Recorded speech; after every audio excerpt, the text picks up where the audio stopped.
Mahal na ni Mike si Debbie pero hindi niya kayang ipaglaban ito. Isang araw, pumunta si Mike sa bahay ni Debbie. Nakainom ito ng ilang bote ng beer bilang pampalakas ng loob. Hindi rin madali para sa binata na sabihin kay Debbie na tapusin na ang anumang relasyon na magitan sa kanila kung meron man. Nabigla si Debbie nang bumulad sa pintuan ng bahay nila si Mike. Hi! Malungkot na bati nito sa kanya. Amoy alak ka? Hindi ako lasing, nakainom lang, paniniyak ni Mike sa kanya. Biglang nag-alangan si Debbie na papasukin si Mike. May pinuntahan ang mom at dad ko, ang dalawang brothers ko ay nasa liga. Gusto pa rin kitang makausap. Hinawakan siya ni Mike sa braso. Mike, lasing ka. Wala ka bang tiwala sa akin? Huminga ng malalim si Debbie, saglit na nag-isip. At ilang saglit lang, pinapasok niya sa bahay nila si Mike. At bigla na lamang siyang hinapit nito at hinagkan sa labi. Hindi niya inaasahan yun, taliwas sa mga sinabi sa kanya ni Patty sa telepono. Marahan niyang tinulak si Mike. Mike, tama na. Debbie, lasing ka lang Mike. Ngunit hindi siya pinansin ni Mike, sa halip ay lalo pa siyang niyakap nito at hinagkan. Kung tutuusin ay kaya ni Debbie na pigilan ito. Kaya niyang itulak si Mike palayo, ngunit wala siyang lakas na tutulan ang ginagawa nito. Sa halip ay tumugon pa siya sa mga halik ng binata hanggang sa naging maalab ang mga halik na iyon. At hindi na nga napigilan ni na Mike at Debbie ang nag-aalab ng mga halik na iyon, sanhi upang makalimot sila at nangyari ang hindi dapat maganap. Kagaya ng unang pagkakataon na hagkan siya ni Mike sa parke, muli ay wala na naman itong sinabi pagkaraan nilang magtalik. Basta na lamang itong umalis ng bahay nila at naiwan siyang hindi maintindihan kung ano ang ibig sabihin ng namagitan sa kanila. Walang sinabi si Mike pero may ginawa ito at hindi niya lubusang maunawaan kung bakit ganun ang binata. Gusto siya nitong hagkan at angkinin, ngunit ayaw naman itong magmahal at lumaban. Hindi na siya nagdalawang isip, agad niyang tinawagan si Patty. Napansin nito ang paghikbi ng dalaga kung kaya't agad itong nagtungo sa kanila. Kahit hindi pa nito batid ang katotohanan, alam ni Patty na si Mike ang dahilan ng pagkakaganon ng kaibigan. Kinabukasan, laking gulat ni Debbie nang bumalik kinaumagahan si Patty. Ipagtatapat natin ito sa daddy at mami mo, pagdedesisyon nito. Patty, natatakot ako. Paano kung mabuntis ka ni Mike? Kailangan pakasalan ka niya. Pero Patty, look, pinsan ko si Mike, ako ang nagpakilala sa inyong dalawa, malaki ang tiwala sa akin ng mga magulang mo. Pananagutan ko sakaling takasan ka ni Mike. Kapag nasira ang buhay mo, isa ako sa mga sisisihin nila. Ani ni Patty. Patty, baka magalit sa akin si Mike. Oh, come on, Debbie. Si Mike pa ba ang iisipin mo? Paano ang kalagayan mo? Babae ka, talo ka, malakas ang loob ni Mike na gawin yun. Dapat panagutan kanya, sigaw sa kanya ni Patty. At muli na naman, ang pagbalong ng kanyang mga luha at pati pagdedesisyon niya ay nakasalalay pa rin kay Mike sa binuo nitong desisyon. This time, hindi ko siya maintindihan at magalit na siya kung magalit sa akin. Kailangan panagutan kanya sa ayaw niya o sa gusto, sabi ni Patty. Hindi nga napigilan ni Debbie ang kaibigan. Hindi makapaniwala ang mga magulang niya sa revelasyong narinig mula kay Patty. Inaasahan ni Debbie na sasampalin siya ng ama o sa isa sa mga kapatid niya na lalaki pero walang ginawang anuman ang mga ito na makakasakit sa kanya sa halip na nanatili ang mga itong kalmante. Maya-maya pa ay matatag na nagsalita ang kanyang ama. Dalhin mo si Mike dito mamayang gabi, pati ang mga magulang niya. Buong maghapong nagkulong ng silid si Debbie. Walang kumausap sa kanya ni isa man. Tinatawag lang siya ng meet kapag kakain na pero hindi rin niya magawang lumabas ng silid kaya't nagdadala na lamang ito ng pagkain sa kanyang kwarto. Kinagabihan dumating nga si Mike at ang kanyang kuya Ayan sa bahay nila ni Debbie. Hindi kita tinatakot Mike, pero kinabukasan ng anak ko ang nakataya rito. Mamili ka, pananagutan mo ang ginawa mo sa anak ko o sasampahan kita ng kasong rape. Dad, sansala niya sa susunod pang sasabihin ng ama. Ngunit natigilan siya sa pagsigaw nito. Stay out of this, Debbie. Lalaki sa lalaki ang usapang ito. Matigas na sabi nito. At namagitan na si Kuya Ayan ni Mike. We have already talked about it, Mr. Del Monte. Pananagutan ng kapatid ko ang nangyari sa kanila ni Debbie. Hindi na ako hihiling ng anuman basta't ayusin natin ang kasal sa lalong madaling panahon. Nag-long distance na kami sa parents namin sa States at nagbigay na sila ng blessings. Kahit wala sila, pwede na natin silang ipakasal kahit sa huwis lang. Dagdag pa ni Kuya Ayan. Napasulyap si DB kay Mike at madilim ang mukha nito. Somehow ay natakot siya sa maaring mabuong idea kay Mike. Baka isipin nito na pinikot niya ito. Pagkaraan ng 1 linggo, naging Mrs. Mike Gomez III na siya. Napangasawa niya ang lalaking katuparan ng kanyang mga pangarap, ang kanyang first crush, first love, first kiss, at unang lalaking umangkin ng lahat-lahat sa kanya, ang lalaking nakatakdang magbigay ng unang dilima at kabiguan sa kanyang puso.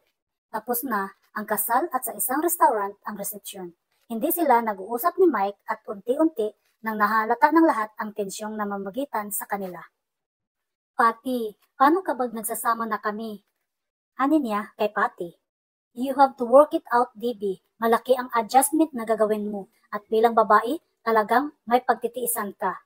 Hanggang kailan? Mahal ka rin ni Mike, hindi mangyayari ang lahat ng ito kung wala siyang pagmamahal sa iyo. Maski paano, kailangan lang ay maipakita mo sa kanya na worth ang pagpapakasal ninyo. Natatakot ako, Patty.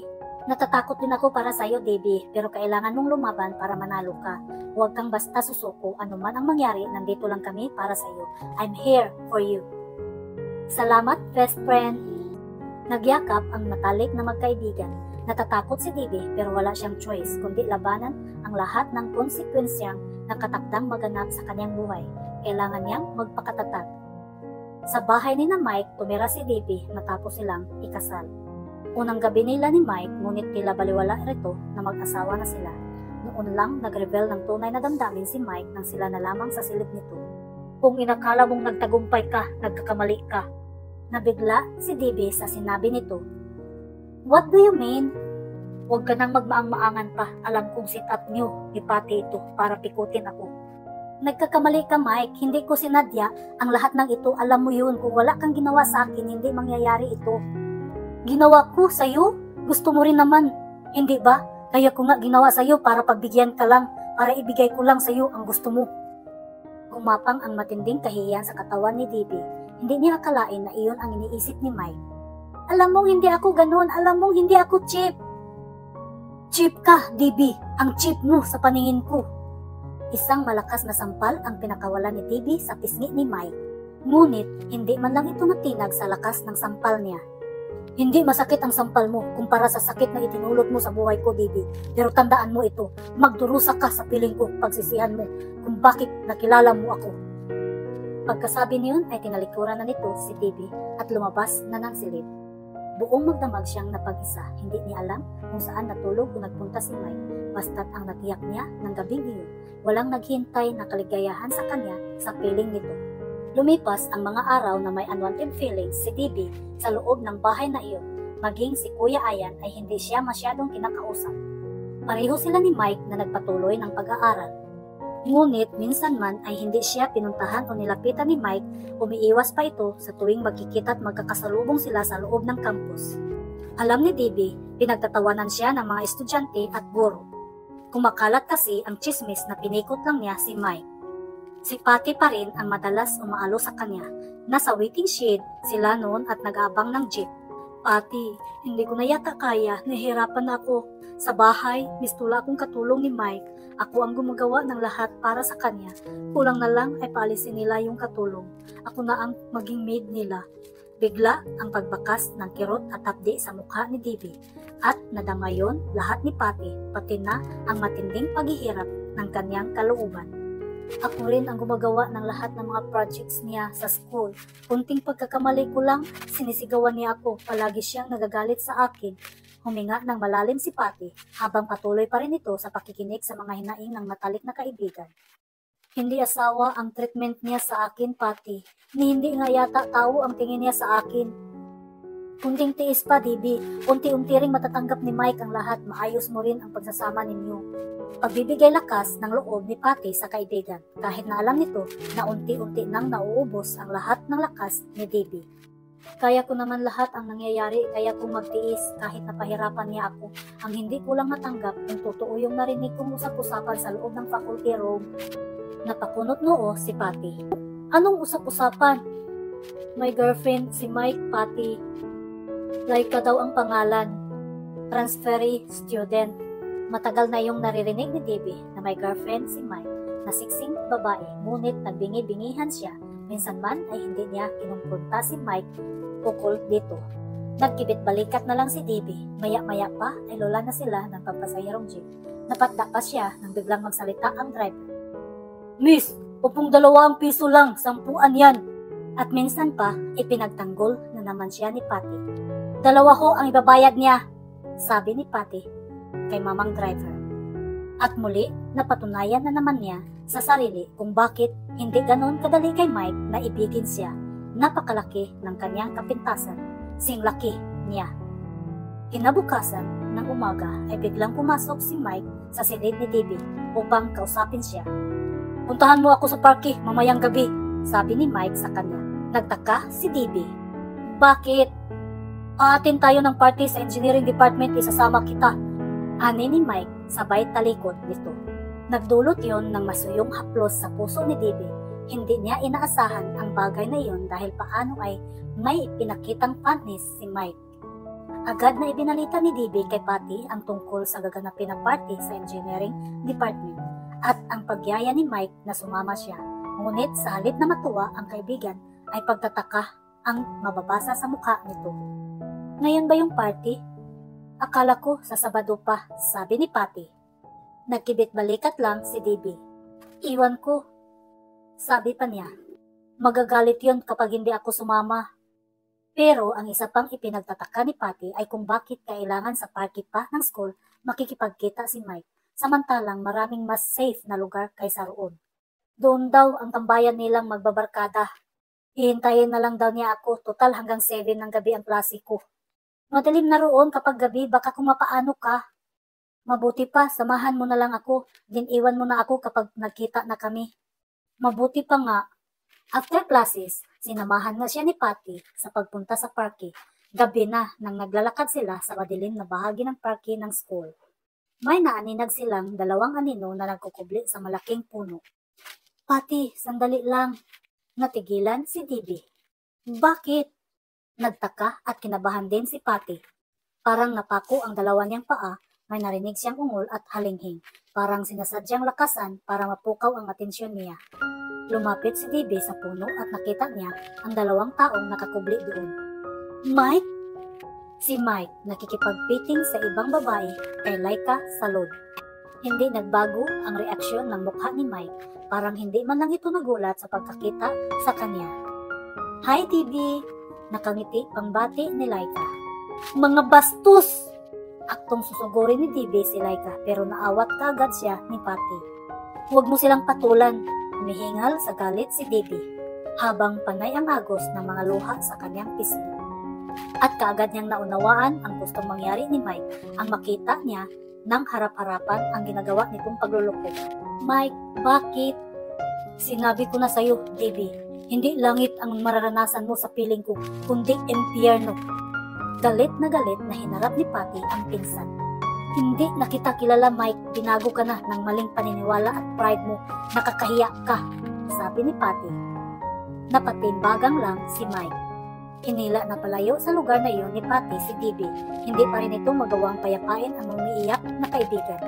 You have all your chances. Pwede mo na siyang iwan at sumama sa amin. Handa akong tulungan ka. And I believe hindi ka rin pababayaan ng pamilya mo. Ani ni Patty habang lulan sila ng taxi. Akala ko ba hindi ako dapat sumuko? Sabi mo sa akin, lumaban ako. Pero dinudurog ka na ni Mike. Hindi tamang magtiis ka pa. Kaya ko pa. Debbie, nabigla si Patty sa kanyang sinabi. Nagangat ng mukha si Debbie at matatag na nagsalita. Uuwi ako kay Mike, Patty. Nalungkot si Patty sa naging desisyon niya. Hindi ko kayang iwan si Mike. Hindi ko kayang mawala siya kahit saktan niya ako ng paulit-ulit. Pakawala ng malalim na buntong hininga si Patty. At saka baka iuwi ni Mike si Laika sa bahay kapag umalis ako. Lalo lamang akong mawawala ng puwang sa buhay niya. Ikaw ang bahala, pag-isipan mo rin ang nangyayari sa buhay mo. Ikaw lang ang makakapag-desisyon niyan, sabi ni Patty sa kanya. Nang makarating si Debbie sa bahay ay nabumaran niya si Mike sa salas. Umuwi ka pa rin? Napatda si Bibi sa naging reaksyon ng mukha ng asawa nang sabihin niyo. Siya na nga ang sinaktan ni Mike. Ito pa ang may ganang magalit. Ang kapal talaga ng mukha mo. Harap-harapan na nga kitang niloloko at ginagago, pero hitot, nagawa mo pa rin umuwi rito. Nagpakatatag si Bibi. Ikaw na ang nagsabi sa akin na gagawin mong impyerno ang buhay ko. Lalaban na ako, Mike. Hindi na ako magpapaapi sa iyo. Kukunin ko ang karapatan ko bilang asawa mo. Tumawa ng mahina si Mike. Ang lakas ng fighting spirit mo. Dahil mahal kita, Mike, yun lang ang tanging dahilan na nalaman ko. At si Mike naman ang nawala ng kibo dahil sa sinabi niya. Isang araw, dumalaw si Bibi sa kanyang pamilya at napansin ng kanyang ina ang matamlay at malungkot niyang mukha. Nahihirapan ka na ba sa pakikisama mo kay Mike? Usisa ng kanyang ina. Hindi siya sumagot. Kung hindi mo na kaya, pwede kang bumalik dito. Wala kang maririnig sa amin. Makakapagsimula kang muli, sabi naman ng dad niya. Hindi baling hiwalay ka sa asawa. Ang importante ay pinakasalan ka. Ayaw naming magaya ka sa ibang babae na nawala ng dangal dahil sa pag-ibig. Hindi lang si Mike ang kahulugan ng buhay mo, Bibi. Nandito pa rin kami. Para sa iyo, huwag mong pahirapan ang sarili mo, huwag kang masyadong magtiis. Kaya ko pa, ma'am, hindi pa rin ako susuko, baka sakali manalo ako sa labanan namin ni Mike. Habang lumilipas ang mga araw, tumatatag si Bibi. Lalo na niyang gustong manalo sa puso ni Mike. Lumipas ang mga araw na lalong dumarami ang pinagtitiisan ni Davy sa asawa. Isang umaga, habang nagdidilig siya ng halaman sa garden, ay nilapitan siya ni Mike. Pinaalis ko na yung katulong, ani ni Mike habang nakatiimbagang na nakatingin sa kanya. Bigla naman ang pagguhit ng pagtataka sa mukha ni Bibi. Kulang na ang ipinapadala ni na mami at daddy sa amin. Masyadong malakas ang konsumo mo rito sa bahay. Masyadong kang pabigat. Ani ni Mike sa kanya. Hindi totoo yan, Mike. May sarili akong pera. Binibigyan ako ng mga magulang ko. Ani naman ni Bibi. Wala akong pakialam sa pera mo. Hindi ako humihingi. Ang sinasabi ko, wala na kaming pera na pambayad ng katulong. Sumisigaw na si Mike at nawala na naman siya ng lakas para lumaban dito. Mula sa araw na ito, ikaw na ang gagawa ng lahat ng ginagawa ng katulong. Ikaw ang babae rito, ikaw ang asawa ko, asikasuhin mo ako pati si kuya. At pagkasabi niyon ay tinalikuran na siya ni Mike. Lingid kay Bibi, nakita't narinig lahat ni Kuya Ayan ang pinag-usapan nila ng kapatid nito. Nagulat pa siya sa paglapit at pagtawag nito sa kanya. Bibi, tawag ni Kuya Ayan. Kuya Ayan, pasensya ka na kay Mike. Kahit ako, wala na akong magawa sa kanya. Hindi ko alam kung bakit nagkaganyan siya, kung bakit naging ganyan katigas ang kalooban niya. Napayakap na lamang si Bibi sa kapatid ng lalaking pumapatay ng kanyang puso't pagkatao. Mahal ka niya, Bibi. Tumawa ng mapait si Bibi. Kailan, Kuya Ayan? Kailan ako iniibig ni Mike? Hindi nasagot ni Kuya Ayan ang katanungang iyon. Sa halip na sumagot ay napabuntong hininga ito ng malalim. Hindi alam ni Bibi, lihim siyang pinagmamasdan ni Mike. Baka sa mukha nito ang matinding paghihirap ng kalooban. Maging ito ay hindi naunawaan ang sariling damdamin. Galit siya kay Bibi at gusto niyang masaktan ito ng paulit-ulit sa kabila ng katotohanang labis pa rin niya itong iniibig. Nitong mga huling araw ay napansin ni Bibi ang madalas na pag-uwi ng lasing ni Mike. Maging ang Kuya Ayan ay nabahala na rin sa nangyayari sa kapatid. Kinausap ng masinsina ni Kuya Ayan ang kapatid ng gabing iyon. Ay nakainom lamang ng ilang buti ng beer si Mike, kaya't nakakausap pa siya na matino ng kanyang kuya. Walang kasalanan si Bibi sa nangyari sa inyong dalawa. Huwag mo siyang pahirapan. Mapang-uyam nang umiti si Mike. At kaninong kasalanan ito, kuya? Noong una, gusto kong isiping wala kang kasalanan. Hindi mo gusto ang mga nangyari, pero nitong mga huling araw, ikaw na ang gumagawa ng problema mo. Sabi ni Kuya Ayan. Sagutin mo ang tanong ko, kaninong kasalanan ito, kuya? Kasalanan mo ang lahat. Mahal mo si Bibi pero ayaw mo pang tanggapin. Pinahihirapan mo pa ang sarili mo. Pinikot niya ako, kuya. Pinakialaman mo siya, Mike. At bakit mo nagawa yon? Sino ang nag-utos sa'yo? Sabi ni Kuya Ayan kay Mike. Walang narinig na sagot si Kuya Ayan mula sa kapatid. Ang puso mo. Dahil hindi, maipagkailan yan na mahal mo si Bibi. Kusang lumalabas sa puso mo yun. Sabi naman ni Kuya Ayan. Pero hindi sana niya ako pinangunahan, kuya. Sana hinintay niya na ako ang gumawa ng desisyon para sa aming dalawa. Sabi ni Mike sa kanyang kuya. Kailangan mo siyang panagutan, Mike. Sinira niya ang buhay ko, kuya. Ikaw ang sumira ng buhay mo at ng buhay ni DB, Mike. Sagot naman ni Kuya Ayan. Sapul sa puso ni Mike ang mga binitawang salita ng nakakatandang kapatid. Napahawak sa mukha ang binata kasabay ang mahinang pagyugyug ng kanyang mga balikat. Nahihirapan na ako, kuya. Kuya Ayan, naguguluhan ako. Hindi ko alam ang gagawin ko. Ayusin mo ang buhay mo, Mike. Ayusin mo ang pagsasama niyo ni DB. Tanggapin mo na ang lahat. Sagot ni Kuya Ayan kay Mike. Sa kabilang kwarto naman, nakikinig lang si DB. Maya-maya ay nararamdaman niya ang paglabas ni Kuya Ayan mula sa silid ng kanyang asawa.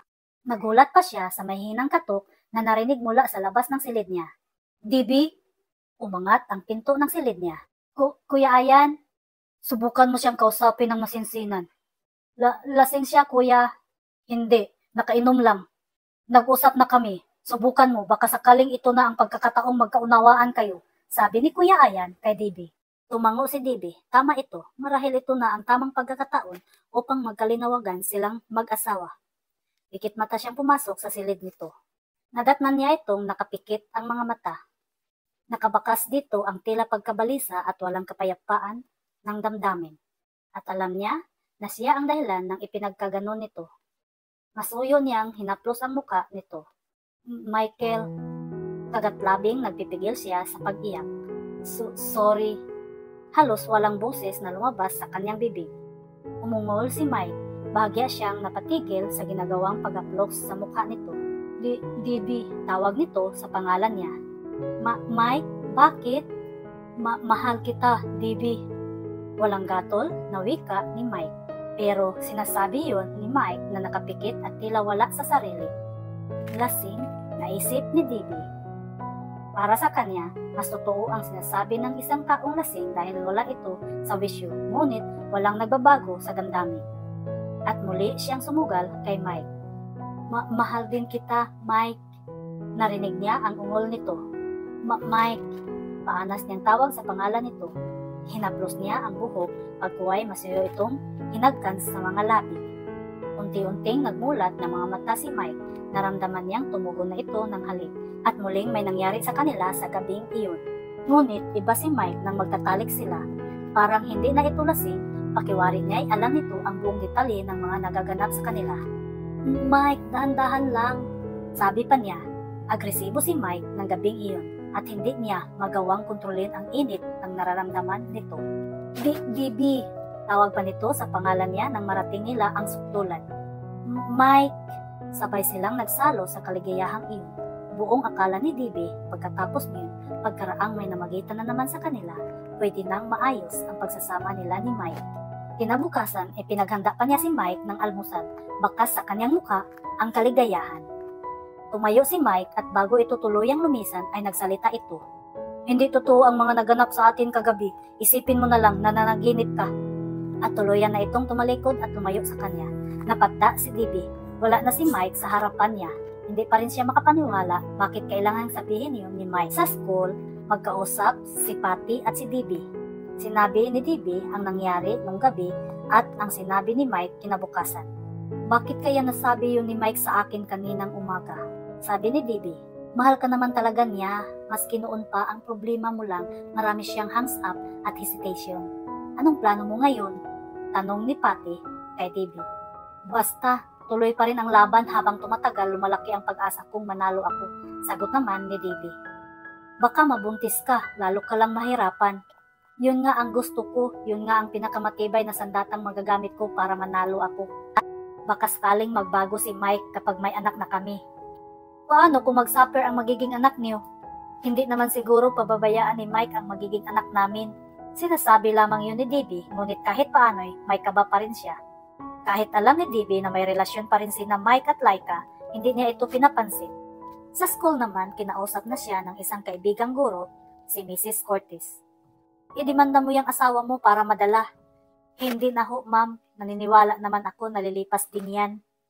Yung babae masyadong agresibo, nakakainis ng tingnan, harap-harapan kung landiin si Mike. Kung ako sa iyo, patitikimin ko yan, sabi ni Ma'am Cortez. Napangiti si DB ng mapait.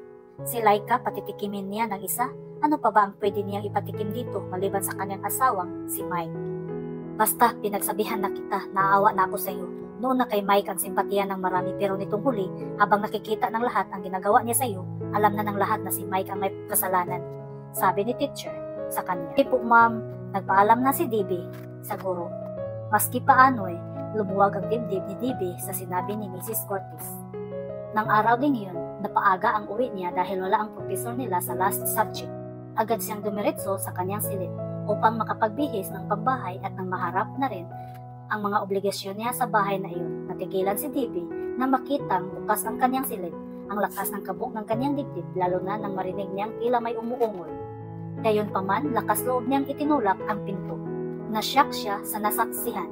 Sina Mike at Laika kasi nakahiga sa kama niya habang naghahalikan, magkayakap at magkapatong ang dalawa. Hindi naman hubad ang dalawa pero sobrang sagwa ang inabutan niyang eksena. Nakapatong si Mike kay Laika at nakabukas ang zipper ng pantalon nito. Nakalilis ang damit ni Laika at nakababa naman ang panty nito sa may binti. Kitang-kita ni DB habang tila sabay na umiindayog at sumasayaw ang dalawa sa kama, sa mismong kama niya. Of all places sa loob ng bahay na iyon. Mga hayop kayo, mga baboy kayo! Sigaw ni DB sa dalawa. Isang malakas na sampal ang tinanggap ni Mike mula kay DB. Hayop ka? Hindi ka pala dapat mahalin? Panay agos ang mga luha sa kanyang muka. Kababakasan ng pagkamuhi para sa asawa. Aktong tatalikod na si DB nang malala niya si Laika. Nalala niya ang sinabi ni Mrs. Curtis. Hindi na nagdalawang isip si DB nang bigyan niya ito ng isang malakas na suntok sa muka at bumaliktad ito sa sahig. DB! Awat sa kanya ni Mike. Mahigpit siya nitong hinawakan sa braso. Muli niyang hinarap si Mike. Sasaktan mo ako? Subukan mo, Mike. Dahil sa pagkakataong ito, ibibigay ko rin sa iyong hinahanap mo. Tama si Mrs. Curtis. Dapat ay labanan kita. Dapat ay mabulok ka sa bilangguan. Napatda si Mike, hindi ito makapaniwala sa mga sinabi niya. Nagsisisi ako kung bakit nakilala pa kita. Aniya, sabay piksi sa kamay nito sa kanyang braso. Umalis ka na. Matatag na sabi nito. Hindi mo na kailangan sabihin yan sa akin. Matatag at buo ang loob ni DB.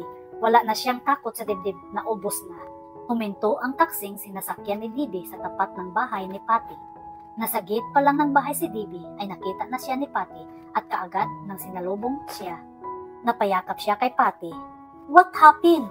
Iniwan ko na siya. Si Patty ang naratol sa biglang pangyayari. Sa loob na tayo mag-usap. Hindi na umiyak si DB nang ipagtapat niya ang buong detalye ng pangyayari. Are you okay? Oo, sagot ni DB. Anong plano mong gawin? Patty, pwede ba ako rito? Ayaw kong umuwi sa amin. Ayaw kong bigyan ng matinding sama ng loob ang pamilya ko. Malalaman din nila ito. Pero hindi pa ngayon, ayaw kong makita nila ang paghihirap ko. Malaman man nila, gusto ko ay nakabangon na ako, naayos ko na ang buhay ko. Naunawaan ni Patty ang ibig niyang mangyari. Alam mo namang hindi kita pwedeng pabayaan. Dumito ka hanggat gusto mo. Tatapusin ko lang ang semester na ito. Total ay finals na. Maghahanap na ako ng trabaho. Kaya mo na ba, DB? Kakayanin ko, Patty. Ngayon ko natiyak, mahal ko pala ang sarili ko. Dapat ko palang mahalin ang sarili ko kaysa kay Mike. Matatag at may katiyakan niyang sabi kay Patty. Mula nang umalis si DB, lalong naging miserable ang buhay ni Mike. Mas madalas siyang lasing at hindi na nagpapasok sa eskwelahan. Pinuntahan ni Laika sa bahay si Mike para lang malaman nito na tapos na sila. Ayoko na, Laika. The game is over. Nag-init ang buong pakiramdam ng babae sa pagkapahiya. Why? Simula pa, alam mo namang laro lang ang lahat ng ito. Isang malakas na sampal ang tinanggap ni Mike mula rito. Hindi mo ako basta-basta maibabasura, Mike. Nag-angat ng mukha si Mike at sakal mapait ng umiti. I'm sorry, Laika. Buo na ang desisyon kong tapusin ang lahat sa atin. Ginamit mo lang ako? Nginig sa galit ang boses ni Laika. Nagsisimula nang mawala ang lahat ng taong may kaugnayan sa buhay ni Mike. Nagsisimula na siyang balikan ng karma. Nalaman ni Kuya Ayan ang lahat ng ginawa niya kay DB at galit na hinarap siya nito. Nakausap ko na si Patty. Nalaman ko na ang totoong dahilan kung bakit umalis dito si DB. Hindi sumagot si Mike sa sinabing iyon ng kapatid na natili siyang nakasalampak sa sahig hawak ang magulong buhok at tila lango pa sa alak. Talaga bang gusto mong wasakin ang buhay mo? Si DB ang may kasalanan ng lahat, kuya. Umalis na si DB, iniwan ka na niya. Nangyari na ang lahat ng gusto mong mangyari. Now, pwede ka nang magsimulang muli. Pero bakit ganyan ka pa rin? Araw-araw ka pa rin lasing. Tuluyan mo nang pinabayaan ang pag-aaral mo. What's next, Mike? Iniwan na ako ni DB, dapat na ako maging masaya, hindi ba kuya? Daralgal ang tinig ni Mike. Hindi kita maintindihan, Mike. Huwag mo na akong intindihin, Kuya Ayan. Mismo ako, hindi ko maintindihan ang aking sarili. Nagrebuildi ka lang sa kanya, nagalit ka dahil siya ang pinakasalan mo at wala kang choice. Akala mo na kontrol niya ang buhay mo. Akala mo hindi siya ang babaeng dapat na pinakasalan mo. Kaya ka nagkaganyan. Kaya mo siya gustong saktan ng paulit-ulit. Sabi ni Kuya Ayan. Tama ang lahat ng sinabi ni Kuya Ayan at unti-unting naunawaan ni Mike ang sarili. Mike, it's about time na ayusin mo na ang buhay mo. Nagkausap na kami ni Dad. Gusto kaniyang sumunod sa Amerika. Baka sakaling magbago ang takbo ng buhay mo roon. Paano si DB, kuya? Kahit anong gawin mo, paulit-ulit mo siyang masasaktan. Give yourself a chance na baguhin mo na ang nararamdaman mo. Saka ka na bumalik sa kanya kapag buo na ang puso't isip mo. Saka ka na humingi ng tawad sa lahat ng mga ginawa mo sa kanya. Nagpakawala ng malalim na buntong hininga si Mike. Sana kapag dumating ang pagkakataong yun, mapatawad na niya ako. Tinapik-tapik ni Kuya Ayan ang balikat niya. Para din naman sa inyo ang gagawin mong paglayo. Baka sakali pagdating ng araw muling magkatagpo ang inyong landas. Ilang buwan lang ang lumipas at nalaman na rin ng pamilya ni Bibi na hiwalay na sila ni Mike. Dinalaw siya ng mga ito sa bahay ni Patty. Kinausap siya ng masinsinan ng kanyang mami. Gusto ng daddy mo na sumama ka na sa amin, umuwi ka na sa bahay. Don't worry ma'am, I'm okay. Mas gusto ko rito. Tila nagdamdam naman ang kanyang ina nang tanggihan niya ang alok nito. I'm sorry ma'am. Gusto ko kasing tumayo ng sarili kong paa. Gusto ko maging independent. Since tapos na ako ng college, gusto kong maghanap ng trabaho at ayusin mo ng mag-isa ang sarili ko. After all, hindi naman ako pinapabayaan ni Patty. Walang nagawa ang kanyang mga magulang kundi hayaan siya sa nais. Basta kapag kailangan mo kami ng daddy mo, huwag kang mahiyang lumapit. Ngumiti si Bibi, masuyo siyang yumakap sa ina. I know ma'am, alam kong hindi niyo ako pababayaan. Alam kong maraming nagmamahal sa akin. Si Mike lang ang hindi nagmamahal sa kanya. Summer vacation, ngunit wala pa rin trabaho si DB. Naging liability niya ang kanyang figure.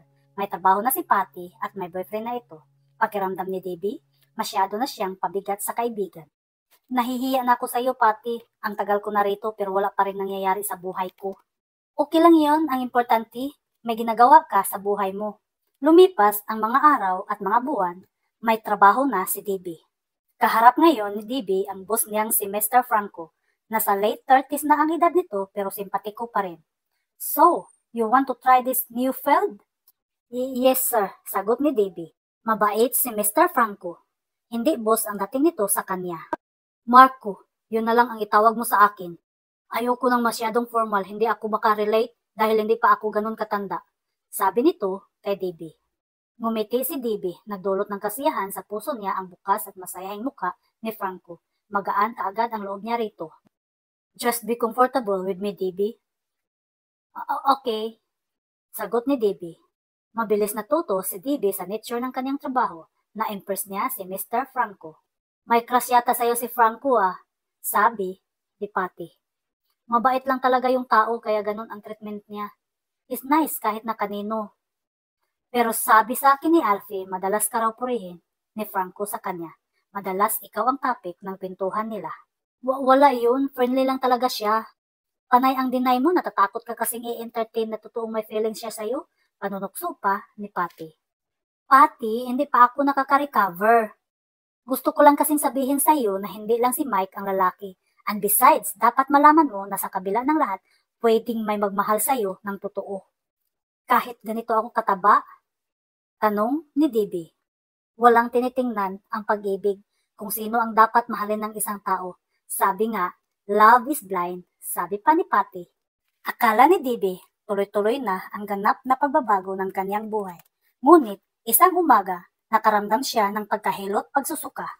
Baka buntis ka, nag-aalala lang, sabi ni Patty. Kasama ni DB, si Patty nang magpatingin siya sa doktor. Hindi siya makapaniwala nang sabihin ng nurse ang resulta ng kanyang pregnancy test. Positive, Mrs. Positive? Paano nangyari yun? Pagtataka ni DB. Mula nang ikasal sila ni Mike ay isang bisis lang sila nagtalik. 3 buwan na ang nakalipas bago sila tuluyang maghiwalay. Naglalakad na sila sa hallway ng hospital at hindi pa rin lubos na makapaniwala si DB. Nabuo yun, hindi mo lang alam, paliwanag pa ni Patty. Hindi ko alam ang nararamdaman ko, Patty. DB, huwag kang umasa. Baka sakaling ito na ang panahong magbago ang lahat sa amin ni Mike. Sabihin mo sa kanya? Siya ang ama ng magiging anak ko, dapat niyang malaman. At ng araw ding yun, nagtungo silang magkaibigan sa bahay ng kanyang asawa. Iba na ang katulong na humarap sa kanila. Wala po si Kuya Mike, pero nandito si Kuya Ayan. Pwede ba namin siyang makausap? Sabi ni Patty sa katulong. Saglit na nawala ang katulong para tawagin si Kuya Ayan. Bibi! Baka sa mukha ni Kuya Ayan ang kasiyahan na makita siya nito. Kuya Ayan! Agad silang pinapasok nito sa bahay upang makapag-usap. Kumusta ka na? Usisa pa ni Kuya Ayan. Mabuti naman, Kuya. Gusto ko sanang makausap si Mike, kaya ako nagpunta rito. Sandaling hindi nakakibo ang lalaki. Blangkado ang ekspresyon ng mukha nito. Napansin yon ni DB. Bakit, Kuya Ayan? Wala na rito si Mike. Hindi na nagtanong si DB kung nasaan si Mike dahil kaagad niyong kinumpirma ni Kuya Ayan. Nasa Amerika na siya. Nang mga sandaling iyon, pakiramdam ni DB ay gumuho ang kanyang mundo dahil sa narinig at sa naging desisyon niya. Nang makarating sa bahay ni Patty, saka lamang inilabas ni DB ang tunay na nararamdaman. Panay ang iyak niya, hindi matanggap na iniwan na siya ni Mike. Bakit hindi mo sinabi kay Kuya Ayan ang kalagayan mo ngayon, DB? Wala na rin namang mangyayari, nasa Amerika na siya eh. Sagot ni DB. Baka sakaling bumalik kapag nalaman niyang buntis ka. Mapait nang umiti si DB. Ayokong pumana ng pag-asa sa dilim. Alam kong hindi gagawin ni Mike na magsakripisyo para sa akin. Anong plano mong gawin? Itutuloy ko ito, bubuhayin ko ang anak namin. Pangangatawan ko ang pagiging single parent ko. Kahit ito man lang ay matira sa alaala namin ni Mike. Nag-resign si DB sa trabaho dahil sa kanyang kondisyon at tinutulan yon ng kanyang boss. Hindi mo kailangang mag-resign, DB. You are married at walang kaso ang kondisyon mo ngayon. Hiwalay ako sa asawa, Franco. Mabilis na lumipas ang panahon. Ipinanganak ni DB ang isang malusog na sanggol na babae sa tulong ng kanyang pamilya at ni Patty. Muli siyang nakabangon, unti-unti niyang naayos ang kanyang buhay, lalo't laging nasa tabi niya si Franco. Isa si Franco sa mga nagsilbing inspirasyon ni DB. 4 na taon pa ang lumipas, nagbalik si Mike galing Amerika, kasama niyang nagbalikbayan ang mga magulang. Malaki na ang ipinagbago ni Mike, nagmature na sa kilos at pananaw sa buhay. Malaki ang ipinagbago ng kanyang personality, lalo siyang naging gwapo at matikas. Binata pa rin ang kanyang Kuya Ayan pero malapit na itong ikasal. Isa sa mga dahilan kung bakit nagbalikbayan ang pamilya. Kumusta na si DB, Kuya Ayan? Usisa ni Mike sa kapatid. The last time I saw her was at her office in Makati. Supervisor na siya ng isang computer network and she looked fine. Umangat ang mukha ni Mike. What do you mean she looked very fine, Kuya? You have to find out for yourself. Malalaman mo rin ang ibig kong sabihin sa oras na magkita kayo, sabi ni Kuya Ayan. May boyfriend na ba siya? Bakit? Interesado ka pa rin ba sa kanya? We are still married to each other, Kuya. Saglit na nag-isip si Ayan bago nito tuluyang sinabi ang nalalaman tungkol kay DB. May anak na siya, Mike. Napatda si Mike. Hindi inaasahan ang ganoong balita mula sa kapatid. Nang magkita nga kami, she told me that she has a 4-year-old daughter. May anak na pala siya, Kuya. Inakbayan siya ng kapatid. Brad, things are different now. Matagal ang 4 na taong pagkawala mo. Hindi na si DB ang dating DB na iniwan mo. Believe me, she has really changed a lot, sabi ni Kuya Ayan. Nasaktan si Mike nang malaman niya ang balitang iyon. Sa loob ng mahabang panahon na nawala siya sa Pilipinas, inayos lang niya ang kanyang buhay. Ngunit sa puso't isip, hindi niya nagawang palitan si DB. Ngayong nagbalik siya, gusto niyang ayusin ang relasyon nila ni DB at hindi niya inasahang yun ang katotohanan ng tatambad sa kanya. Tulad ni Mike, malaki na rin ang ipinagbago ni DB sa sarili't pananaw sa buhay. Sa isang townhouse na siya nakatira kasama ang anak niyang si Ginny at isang katulong. Boyfriend na niya si Franco at hinihintay na lamang nila na maanol ang kasal nila ni Mike para magpakasal na rin sila ng nobyo. Nagdi-dinner sila sa bahay niya nang muling mag-propose si Franco ng kasal. What do you think? Kailangan maayos namin ni Mike ang annulment, pero nasa Amerika siya, wala kaming komunikasyon. I have an idea. Sulatan mo siya at sabihin mong i-divorce ka niya. Walang divorce dito sa Pilipinas, Franco. Sa ibang bansa tayo magpapakasal para valid ang divorce niyo. Habang pinaprocess ang annulment niyo sa kasal, at least kasal na tayo, we can start our own family. Nakita ni Franco sa mukha niya ang hesitation. We are not getting any younger, DB. I want to settle down. Bakit ako, Franco? Ginagap ni Franco ang kanyang kamay. Because I want you. Ikaw ang kailangan ko sa buhay ko. Sa iyo ko natagpuan ang katangiang hinanap ko sa isang babae. Ikaw ang gusto kong makasama for the rest of my life, DB.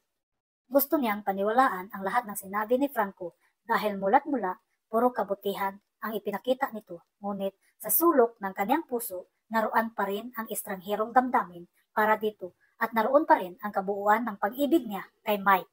Nakahiga na si Didi at tulog na rin ang anak niyang si Ginny, kasama ang yaya sa kabilang silid nang mag-ring ang kanyang phone.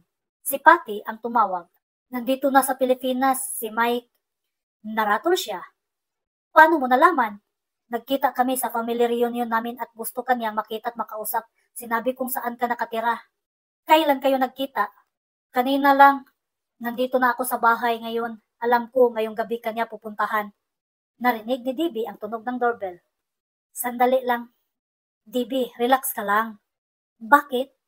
He looks very different, parang ikaw. So what? Nag-worry lang ako, iniisip ko lang si Franco. Huminga ng malalim si DB at muli niyang narinig ang tunog ng doorbell. I'll call you back, Patty. Titingnan ko lang kung sinong dumating na bisita. Ibinaba na niya ang phone at agad na tinungo ang pinto upang alamin kung sino ang bisitang dumating. Hindi inaasahan ni DB na makakaharap niya si Mike ng gabing iyon. Tama si Patty. Napakalaki ng ipinagbago nito. Mas bumwapo at mas simpatiko. Lalong pumuti at nagmukhang bata dahil sa tumaba ito kay Sarati. Mike? Ngunit, mas nabigla sa kanya si Mike dahil isang bagong babae siya sa paningin nito. DB, matinding kabat tensyon ang nasa kanyang dibdib pagkaraan ng mahigit na 4 na taon. Karap niya ngayon ang lalaking pinakaiibig niya noon. Kumusta ka na? Parang wala sa sariling sabi niya. Igagal si Mike, hindi ito lubos makapaniwala. Ikaw ba talaga ito, DB? Isang babaeng maganda at sexy ang DB kaharap nito ngayon. Samantalang kinapa ni DB sa kanyang dibdib ang damdamin para kay Mike at natuklasan niyang ito pa rin ang laman ng kanyang puso. Hindi ipinahalata ni DB ang matinding tensyon na nararamdaman at pinakalma muna niya ang kanyang sarili. Ayaw niyang ipakita sa kaharap na may epekto pa rin ito sa kanya. You look very fine, sabi ni Mike. At ano bang DB ang inaasahan mong makikita? Sagot naman ni DB. Kasol niyang pinapasok si Mike sa loob ng bahay. Maupo ka, alok niya kay Mike. Tumugon naman si Mike. Nirelax ni DB ang sarili at tumupo rin sa single sofa. You look very fine. Ikaw din, ang laki ng ipinagbago mo. Hiyang sa iyo ang Amerika, sabi ni DB. I'm back for good. Anong kailangan mo sa akin? Ipinadama ni DB sa dating asawa na ibang DB na siya. Hindi na api, hindi na bulag sa pag-ibig at nararamdaman yun ni Mike. Nagpunta ako rito para ayusin natin ang lahat. Wala nang dapat ayusin, Mike. Mula nang iwan mo ako, tinanggap kong hindi talaga tayo ang para sa isa't isa. Gusto ko pa rin humingi ng tawad sa iyo, DB. Noon pa kita pinatawad, Mike. Nakita ni Mike sa mukha niya ang katatagan at tapang ng loob. May anak ka na pala? Tumawa nang mahina si DB. Sinong nagsabi sa iyo? Si Kuya Ayan. Kulang ka pala sa balita, Mike. Nangunot ang noo nito. May anak tayo. Tinakasan ng kulay sa mukha si Mike. Anak natin? Buntis ako nang umalis ka. Si Mike naman ang naratol. Hindi ko alam. Hindi ko mo sinabi. Umalis ka nang walang paalam, hindi ko alam kung saan at paano ako magsisimula. Mag-isa akong bumangon para sa anak natin. Matinding guilt feelings ang nasa mukha ni Mike pero na-excite ito nang malamang may anak sila ni DB at nagkaroon ito ng malaking pag-asa sa kanya. DB, I want a chance. I'm ready para sa iyo at sa anak natin. I want an annulment, Mike. May boyfriend na ako at ikakasal na kami anytime na makuha ko ang annulment from you. Hindi inaasahan ni Mike ang ganun kung kanina'y nakakita ito ng pag-asa upang magkabalikan ng dating asawa ngayon napalitan ng palulumo dahil sa desisyon ni DB. Kung kailan handa na itong magmahal, saka naman sintigas na ng bato ang puso ni DB. Kinabukasan, nag-half day si DB sa trabaho para makipagkita kay Patty sa isang coffee shop upang makapag-usap ng masinsinan. Alam na ba ni Franco na nagkita na kayo ni Mike? Umiling siya. Anong plano mo, DB? Naguguluhan ako, Patty. Nabigla ako sa pagbabalik niya. Hindi ko inaasahan. Tama ka, malaki na ang pinagbago niya at handa na niyang ayusin ang tungkol sa amin. Anong sabi mo sa kanya? Sinabi ko sa kanya ang tungkol kay Franco. Ipinagtapat mo ba ang tungkol kay Jenny? Marahan siyang tumango. Napalatak si Patty. Gagawin mo pang komplikado ang lahat, Bibi. Sana hindi mo na sinabing sa kanya si Jenny. Sana hinayaan mo na lang isipin niya na ibang lalaki ang ama ng anak mo. Ayaw kong ipagkait kay Jenny ang katotohanan, maski iyon man lang manatili sa puso ko ang katotohanan iyon. Ayaw kong dayain ang sarili ko, lalo na ang aming anak. Nagpakawala ng malalim na buntong hininga si Patty. Ay, I got it. Humingi ako ng annulment ni Mike. Pumayag siya? Wala siyang choice, pero humingi siya ng rights ng custody ni Jenny. Pumayag ka? Gusto kong makilala ni Jenny ang ama niya. Gusto kong maranasan niya magkaroon ng tunay na ama. Nagkaintindihan na kami ni Mike. Hindi na kailangang idaan sa korte ang lahat dahil anak namin ang magiging kawawa. Maghahati kami sa lahat ng obligasyon, karapatan at sa oras ni Jenny. Baka hindi pumayag si Franco. Kami lang ni Franco ang may relasyon. Pagdating kay Jenny, wala siyang anumang karapatan. Kami ni Mike ang gagawa ng desisyon para sa anak namin. Bakit ba masyadong malaki pa rin ang ibinigay mong importansya kay Mike? Dahil siya pa rin ang ama ng anak ko, hindi na magbabago yun. Pero sa puso mo, tanong ni Patty. Huwag mong piliting sagutin ko yun, Patty. Ayaw kong magsinungaling. Dahil mahal pa rin niya si Mike sa kabila ng lahat. Sa kabilang banda naman, nabigla rin si Ayan nang sabihin ni Mike ang lahat. Hindi ko alam na anak mo si Jenny. May apo na pala kami? Kunin mo siya, Mike. Dalhin mo siya rito. Utos ng ama ni Mike. Hindi ko pa siya nakikita pero may usapan na kami ni DB. Tuwing weekend ay mahihiram ko ang anak namin. Sa Sabado, ipakikilala na niya ako kay Jenny. Nagkausap din sila ng masinsinan ng kapatid habang umiinom sila ng brandy sa terrace ng bahay. Ang ganda-ganda niya ngayon, hindi ko akalain. Marami kang hindi inaasahan pagbabalik mo rito sa Pilipinas, Mike. Magpapakasal na siya sa iba, humingi siya ng annulment sa akin. Pumayag ka? Ayaw kong maging hadlang sa kaligayahan niya, masyado ko na siyang nasaktan noon. How about you? Siya ang pinakamalaking dahilan ng pagbabalik ko rito sa Pilipinas. Akala ko porkit handa na ako mahalin siya, ng totoo may pag-asa pa kami pero wala na pala. Inakbayan siya ni Kuya Ayan. Bakit hindi mo subukang lumaban? I-hold mo ang annulment niyo. Try to win her back. Natatakot ako, Kuya. May anak kayo, remember? Si Jenny ang pinakamalakas na sandata mo para manalo ka. After all, kasal kayo. Ano man ang nangyari sa mata ng Diyos at tao, kayo pa rin ang mag-asawa. Paano kung talagang ayaw na niya? Walang pusong hindi napapalambot ng pag-ibig, Mike. Gawin mo ang lahat ng paraan para muli ka niyang mahalin. Ito na ang pagkakataon mong maayos ang pagsasama niyo. Sabado ng umaga, dumating si Mike sa bahay ni DB at nakilala nito ang anak niyang si Jenny. Jenny, siya ang daddy mo. Niyakap kaagad ni Mike ang anak. Nakangiting hinarap siya nito. Ang ganda-ganda niya, kamukhang kamukha mo. Ngiti lang ang itinugon niya sa sinabi ni Mike. Kapwa may lukso ng dugo ang mag-ama at mabilis na nakuha ni Mike ang loob ng anak. Hindi nahirapan si DB na pasamahin si Jenny kay Mike. Ihatid ko na lang siya bukas ng gabi. Sige, mag-ingat kayo. Magaan ang pakiramdam ni DB dahil nagkakilala na ang mag-ama. Natutuwa siyang nakita't nakasama ni Jenny si Mike. Linggo ng gabi, sinundo siya ni Franco sa bahay ni Patty. Huwag mong patulan, mainit ang ulo. Bili ni Patty sa kanya. Sinadya niyang si Patty ang utusang magsabi kay Franco ng totoo at noon lang sila nagkaroon ng konfrontasyon pagkaraang malaman nito ang pagdating ni Mike. Nakita ni DB ang galit sa mukha ni Franco nang kumprontahin siya nito sa loob ng sasakyan habang papauwi na sila sa bahay. Mabilis ang ginawa nitong pagpapatakbo sa kotse. Franco, slow down! Galit at sumigaw si Franco. Pinapatay ng selos ang katinuan ng isip nito. Hindi mo sinabi sa akin na nandito na sa Pilipinas si Mike. Hindi mo sinabi sa akin na nagkita na kayo. Hindi ko palang nasasabi sa iyo. Kay Patty ko pa nalaman ang lahat. Franco, walang masama kung magkita man kami ni Mike tungkol kay Jenny ang mga pinag-usapan namin. At pumayag kang makilala siya ni Jenny? Oo, siya ang ama ni Ginny. At ako, para saan ako, DV? Franco, please try to understand. Mabilis pa rin ang takbo ng kotse ni Franco at naroon pa rin ang galit nito. Ipaanol mo na ang kasal niyo. Hindi siya nakasagot sa sinabi ni Franco. Sa sulok ng puso ni Dibi, may malaking doubt na siya. Parang ayaw na niyang maanol ang kasal nila ni Mike dahil sa isip at puso, si Mike ang kabiyak ng kanyang buhay, ang ama ng kanyang anak. Nasa loob na sila ng subdivision ng bahay ni Dibi nang biglang may sumulpot na kotse sa kabilang kalye.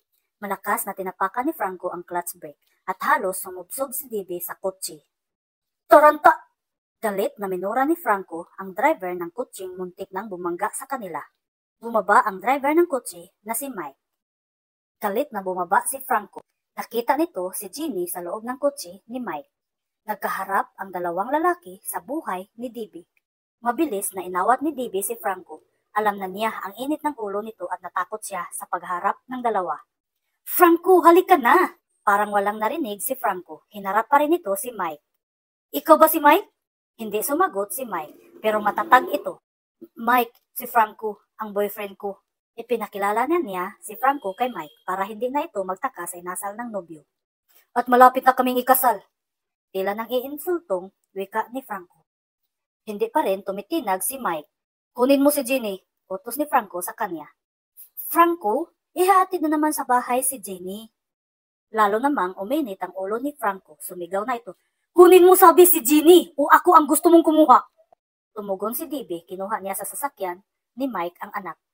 Walang nagawa si Mike kundi ang tingnan lang silang mag-ina. At sa mga oras na iyon, naramdaman ni Dibi na hindi niya kilala si Franco para itong kontrabida sa kanyang damdamin na humahadlang sa kanila ni Mike. Malakas na isinalya ni Dibi ang pinto ng gate ng bahay niya. Hawak niya si Ginny papasok sa bahay. Dibi, wait! Mag-usap muna tayo! Habol ni Franco. Ngunit parang walang narinig si Dibi at muli malakas niyang isinara ang pinto sa salas. Sa loob ng bahay, nangihinang napaupo sa sopa si Dibi. Tila sasabog sa bigat ang kanyang damdamin. Agad naman siyang nilapitan ng katulong.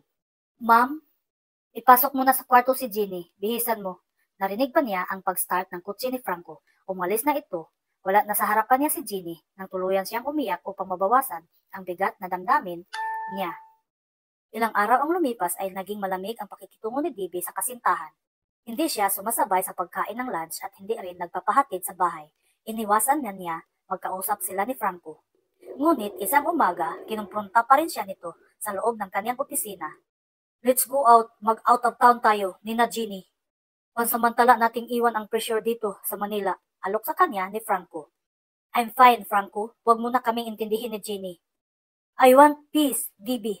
Gusto kong magkaunawaan tayo kagaya nung wala pa si Mike. Ginulo niya ang relasyon natin mula nang bumalik siya dito sa Pilipinas. No, Franco, hindi tayo ginulo ni Mike. Ayaw mo lang intindihin ang sitwasyon namin. Pagtatanggol niya kay Mike. Ipaanol mo ang kasal niyo. Ipaanol mo ang kasal niyo. Pinag-usapan na namin yan. Dadaan tayo sa due process. Willing naman siya makipag-cooperate. Si Ginny. Bakit ba? Ano bang problema kay Ginny? Nagtataka siya kay Franco dahil masyadong involved na sa relasyon nila si Ginny. Huwag kang papayag na makuha siya ni Mike. Bilang ama, may karapatan siya kay Ginny. Ayoko siyang alisan ng karapatan. Pinabayaan niya kayo. Pero hindi kumot pinabayaan niya kami, itakwil na siya ni Ginny. In the first place, hindi niya alam na buntis ako nang umalis siya rito sa Pilipinas. Ako ang tumatayong ama ni Ginny. Ako na ang nakilala niyang ama. Huwag mong alisin kay Mike ang katotohanan siya ang ama ng anak ko, Franco. Pabayaan mo kami ni Mike na magkausap pagdating kay Ginny. Siguro, kaya ka nagkaganyan dahil mahal mo pa si Mike. Hindi siya nakasagot sa sinabi ni Franco. Bakit hindi ka makasagot? Dahil totoo? Umangat ang mukha ni Dibi at tiyak ang kanyang sasabihin sa nobyo. I want space, Franco.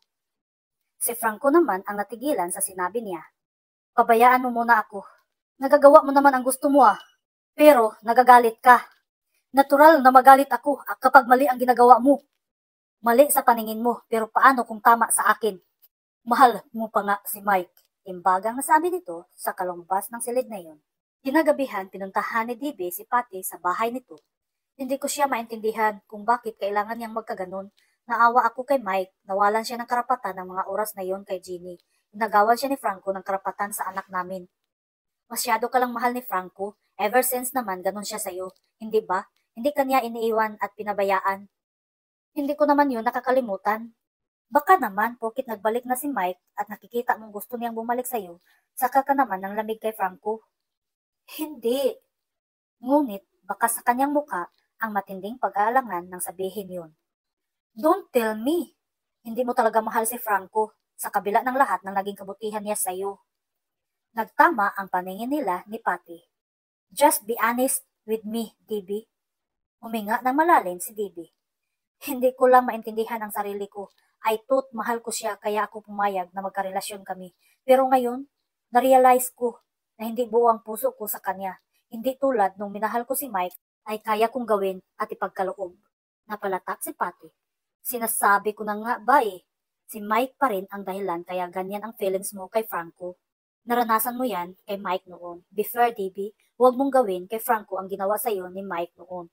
Kung mamahalin mo siya ng totoo. Ipaglaban mo siya. Kung hindi naman, ngayon pa lang ay tapusin mo na ang anumang namamagitan sa inyo ni Franco.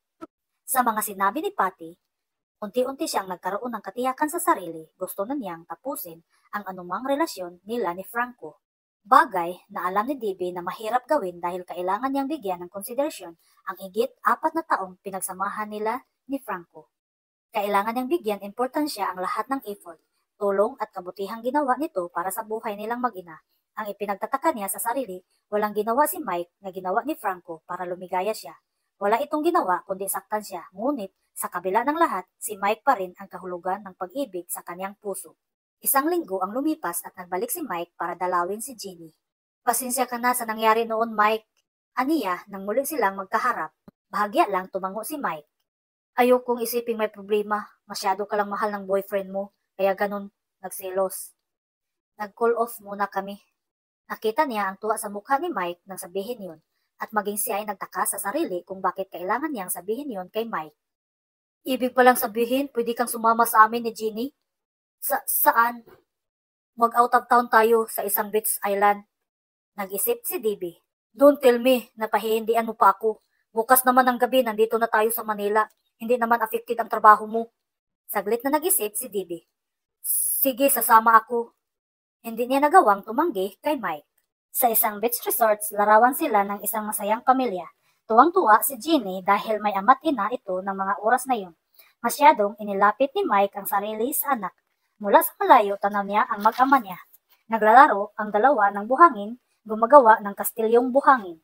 Lumapit siya sa dalawa upang kunan ito ng litrato. Join us, ani ni Mike. Hindi siya tumugon, sa halip ay kinunan niya ng larawan ang eksenang iyon. Dapat 3 tayo. May isang napakiusapan si Mike upang kunan silang 3 ng larawan. Ngumiti si DB, naramdaman pa niya ang masayong hawak ni Mike sa kanyang balikat. Nasa gitna nila si Ginny. Larawan ng kaligayahan si DB ng mga sandaling iyon. Lihim na lumulukso ang kanyang puso dahil ang matagal na niyang pangarap at pinakaasam na pag-ibig mula kay Mike ay unti-unti nang nagkakaroon ng katuparan. Kinagabihan, nasa loob na sila ng cottage at tulog na si Ginny. Ngunit naroon pa rin sa loob ng silid si Mike habang pinagmamasdan ang natutulog na anak. Tulog na siya? Anito nang makitang lumabas mula sa banyo si DB. Marahan tumango si DB. Sa salas na ako matutulog, sabi ni Mike. Sige, sabi ni DB. Good night, Dave, sabi ni Mike. Good night din, Mike. Lumabas na ng silid si Mike ngunit hindi pa ganap na nasasara ang pinto ay muli itong bumukas. DB? May kailangan ka pa, Mike? Hindi tuminag si Mike sa tabi ng pintuan at siya na ang lumapit. Hinawakan siya ni Mike sa braso. Dave. Hindi na, halos na malaya ni DB ang sumunod na pangyayari. Naramdaman na lamang niya na magkalapat na ang mga labi nilang mag-asawa. Pinangko ni Mike si DB patungo sa salas. Damang-dama ni DB ang mainit na katawan at hininga ni Mike. Pasong-paso siya sa mga halik nito. Naririnig pa niya ang mga hinang kungol at taing nito habang hinahagkan siya sa punong tainga. Nahihibang siya sa dulot na sensasyon ni Mike. Sa punito ang kanyang dibdib at masayong hinahaplos habang panay ang hagod ng halik sa kanyang liig pababa. Mike! Napapikit siya ng mahigpit sa balikat nito. Halos ibaonan niya ang kuko sa laman ni Mike. Muling naglapat ang labi nila at kapwa sabik na nilaro ang isa't isa. Kulang na lang ay madurog ang kanilang mga labi sa tindi ng init na kanilang pinagsaluhan. Tumigil sandali si Mike. DB, bulong nito sa kanya. Do it now, Mike. Nahihirapan na ako. Naunawaan ni Mike ang gusto niyang mangyari. Gusto na niyang magkaroon ng kaganapan ang kanilang pagtatalik. Nararamdaman ni DB ang pagpasok ni Mike sa kaibuturan ng kanyang katawan. Napaigtad siya. Matagal na panahong hindi na niya naranasan ang makipagtalik sa isang lalaki. Si Mike pa rin ang huling nakaangkin sa kanyang katawan. Minsan man hindi siya pumayag na maangkin ni Franco. Masuyo, marahang gumalaw ang katawan ni Mike na halos ikabaliw ni DB. Muli niyang naranasan kay Mike ang nakakabaliw na pakiramdam na idinulot nito sa kanya noon. Noong bulag siya sa pag-ibig, noong inapi ni Mike ang pag-ibig niya. Mahal kita, DB, narinig pa niyang sabi ni Mike.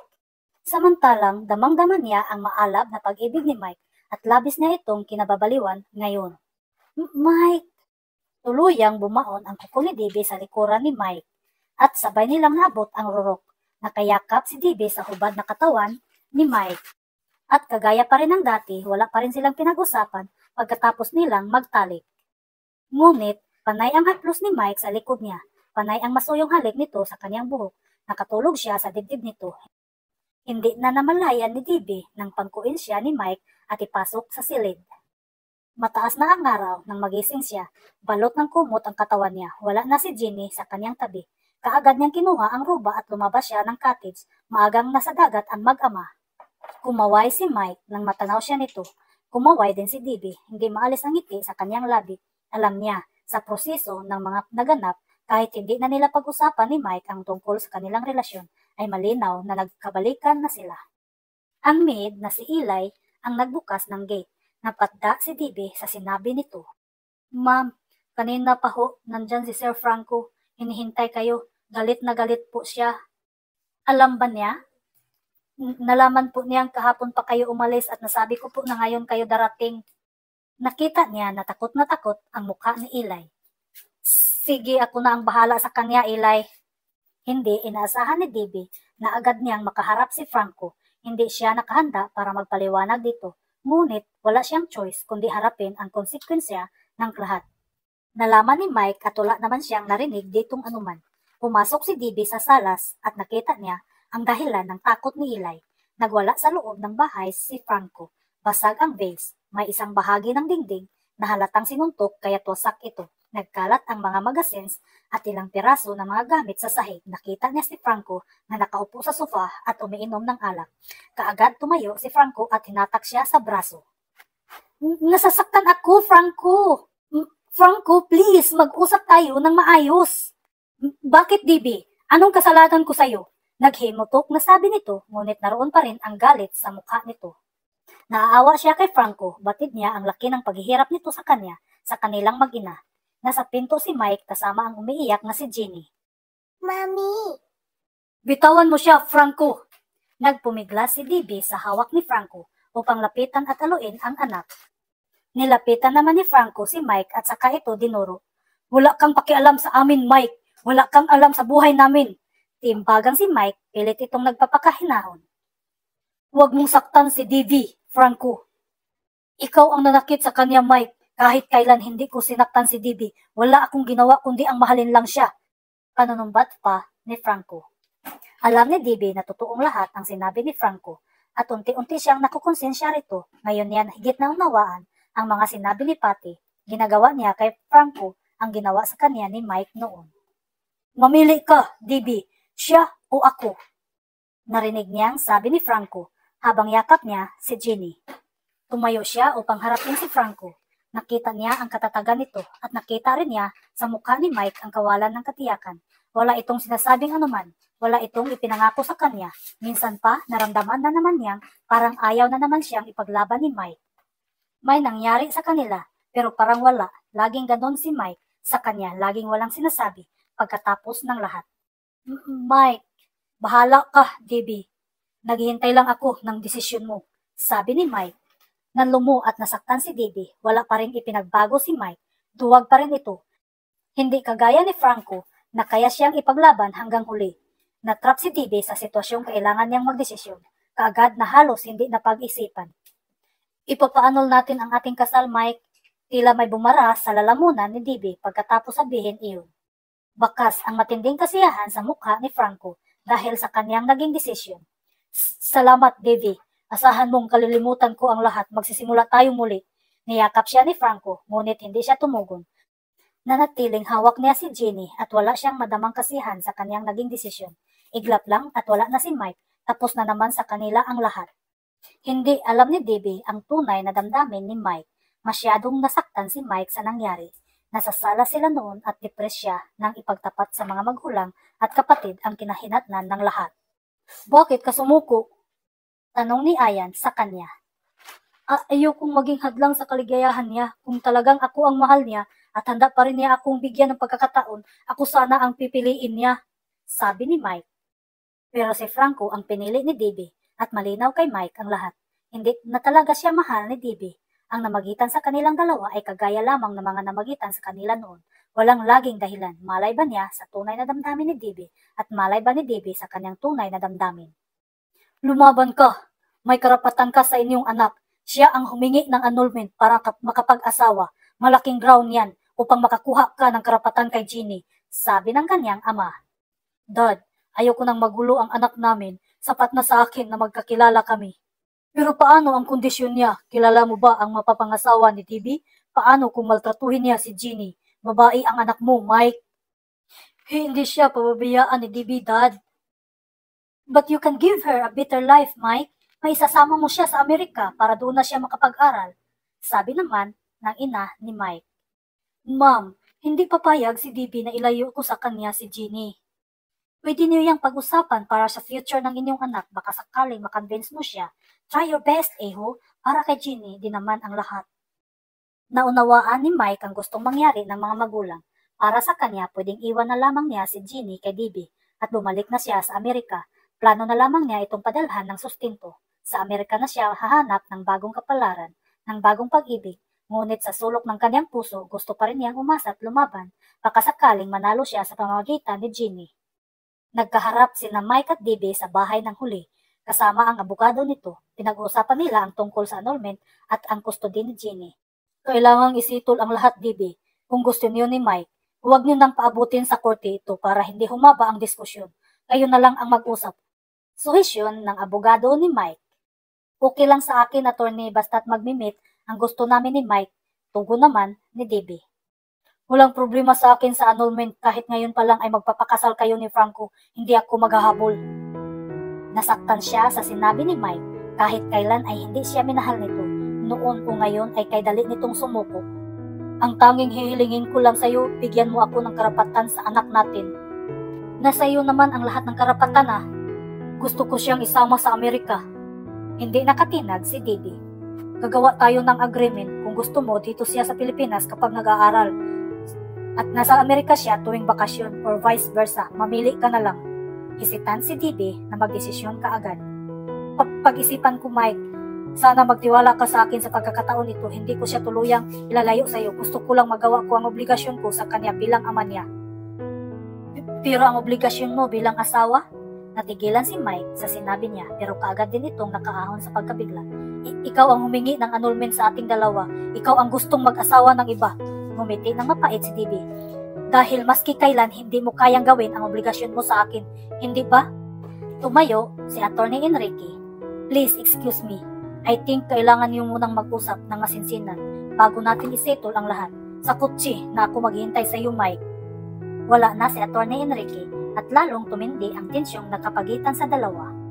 Kahit kailan hindi mo ako inisip, kahit kailan hindi mo ako minahal. Hindi rin alam ni Debbie kung bakit kailangan niyang sumbatan si Mike, kayong sumuko na siyang mahalin ito at si Franco na ang pinili niya.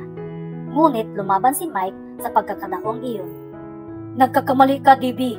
Nagbalikbayan ako na hindi ko alam na may anak tayo. Nagbalik ako rito dahil sa iyo, dahil gusto kong ayusin ang relasyon natin. Si Debbie naman ang natigilan. Alam kong hindi mo ako paniniwalaan dahil masyado kitang nasaktan. Alam kong wala akong pinatunayan sa iyo. Wala akong ginawa kundi ang saktan ka. Pero gusto ko pa rin sabihin maski huli na. Gusto ko lang magbaka sakali, Debbie. Umangat ang mukha niya at nagtama ang paningin nila ni Mike. Mahal kita, Debbie. Nayanig ang utak ni Debbie nang marinig yun. Tila namanhid ang buong katawan at hindi na namalayan ang pag-agos ng luha sa kaniyang mga pisngi. Kailan, Mike? Kailan mo ako iniibig? Matatag si Mike sa pagkakataong iyon. Noon at ngayon, masyado lang akong natakot sa katotohanan ng salitang pag-ibig. Ginagap ni Mike ang kamay niya. Gusto kong malaman mo na pwedeng hindi mo ipaanol ang kasal natin. Kung bibigyan mo ako ng isang panghuling pagkakataon, patutunayan ko sa iyong mahal kita. Mahal ko kayo ni Ginny. Aayusin ko ang pilis niyo patungo sa Amerika hanggang sa huling minuto. Pwedeng magbago ang isip mo, pwede kang sumama sa amin ni Ginny. Handa akong magsimulang muli, DB. Nakita niya sa mga mata ni Mike ang katapatan. Kung mahal mo pa ako, kung handa ka pang mahalin ako.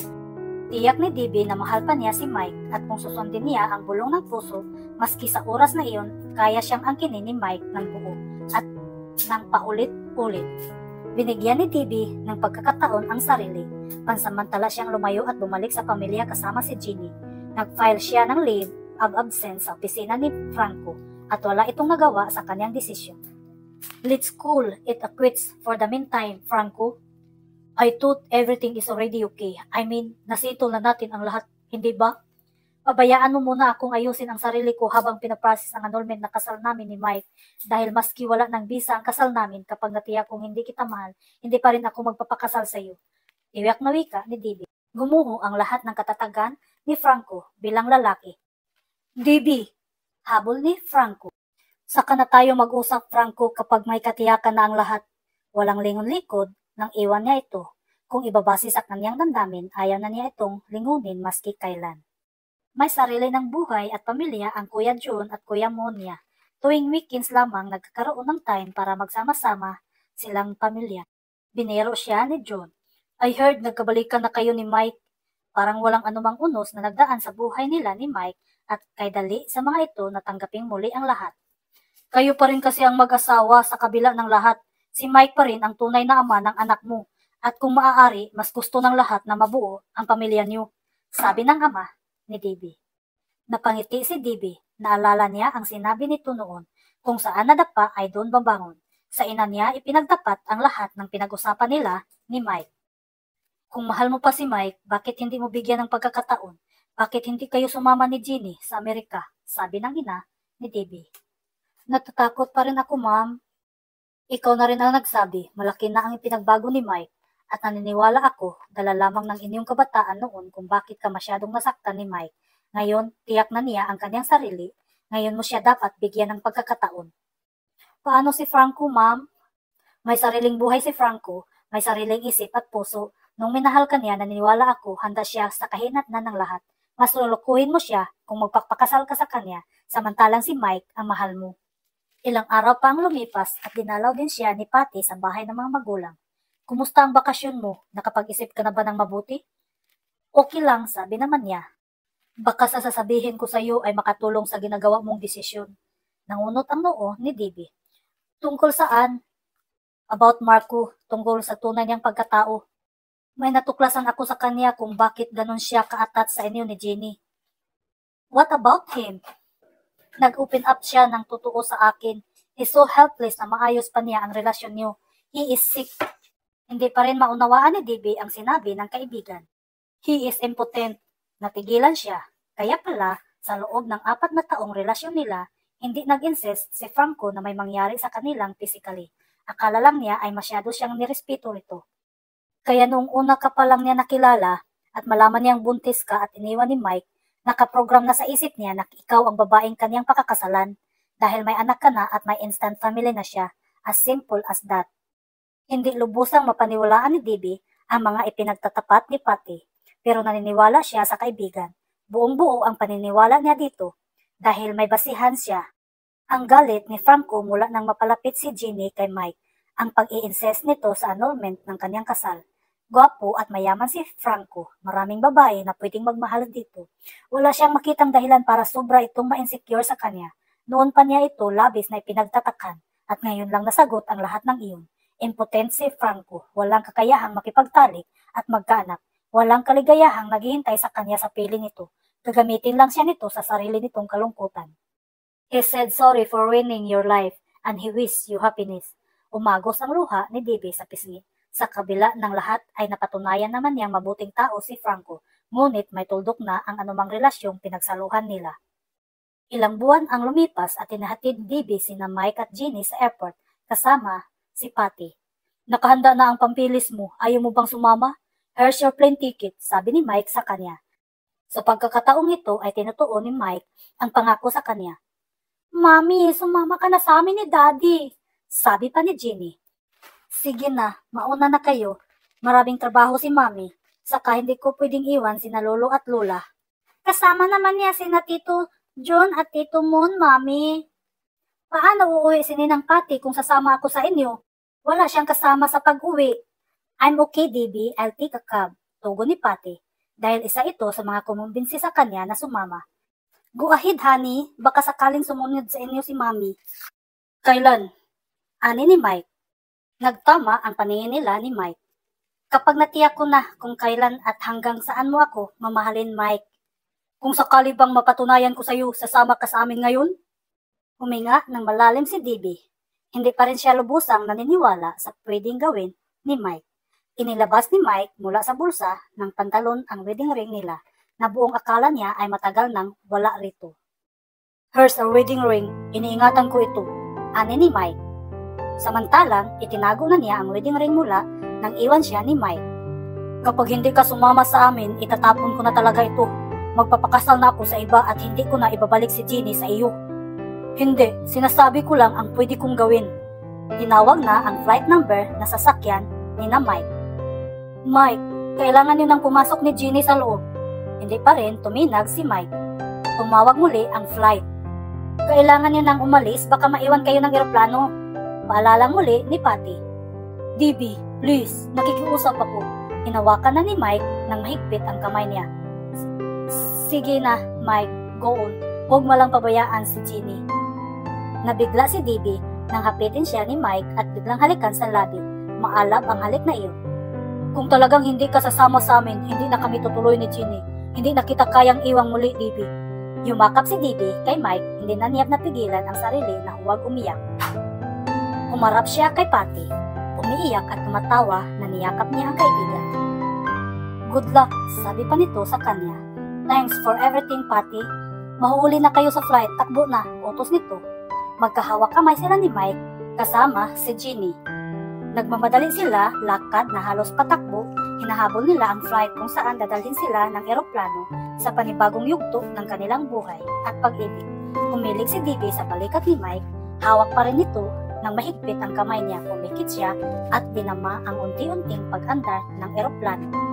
Payapa na ang kanyang kalooban, wala na ang takot, wala na ang sakit ng sugat ng kabiguan. Unti-unting bumakas ang ngiti ng kaligayahan sa kanyang labi. I love you, Mike. Alam na niya kung kailan siya iniibig ni Mike, noon hanggang ngayon kasabay ng pagkatuklas na iyon ang pag-angat ng eroplano at dahang-dahang paglipad ng mataas. The end. Maraming salamat po sa pakikinig sa storyang ito. Bye-bye!